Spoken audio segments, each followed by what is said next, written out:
The police, wanting to make an example that would end the cangacero lifestyle forever, do something absolutely insane.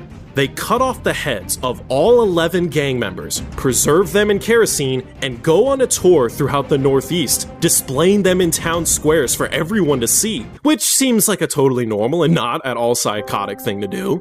The heads of Lampião and Maria Bonita were brought from town to town, and they weren't properly buried until 1969, over 30 years after their deaths. Ned Kelly. It's 1865, and in the small farming town of Avenel, Australia, an 11-year-old boy named Ned Kelly is walking along a creek when he hears screaming. A 7-year-old has fallen in and is drowning. Without hesitation, Ned jumps into the water and pulls him out, saving his life. He's given a bright green sash as a thank you for his heroism, and he proudly parades it around town. Ned is a good kid who is trying to survive in an impossible situation.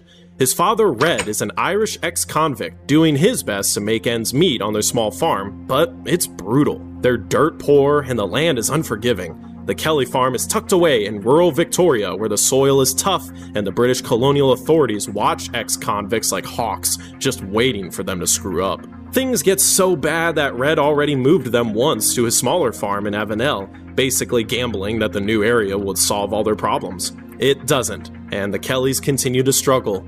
One day, a calf wanders onto their property. Red looks at his starving children and then looks at this calf. Desperate and with no options, he kills it to feed his family. He knows this is wrong, but he doesn't know what else to do. The police show up and drag Red away in front of a young Ned for cattle theft. He's sentenced to 6 months of hard labor. He comes back a broken man and spirals into alcohol abuse. By December 1866, he's dead.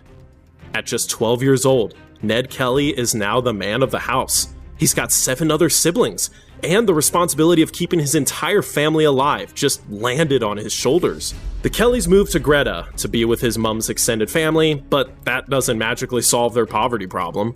Ned needs money, and he needs it fast. So when bushranger Harry Power offers to take him on as an apprentice, Ned, now desperate, agrees. They become quite the duo, and Power teaches him everything: how to rob, how to survive in the bush, and how to stay one step ahead of the law. This goes on until June 1870, when Power gets arrested. Everyone knows Ned was involved, but there's no actual proof. So he walks free, and for a minute, it seems like maybe he got away with it. But in April 1871,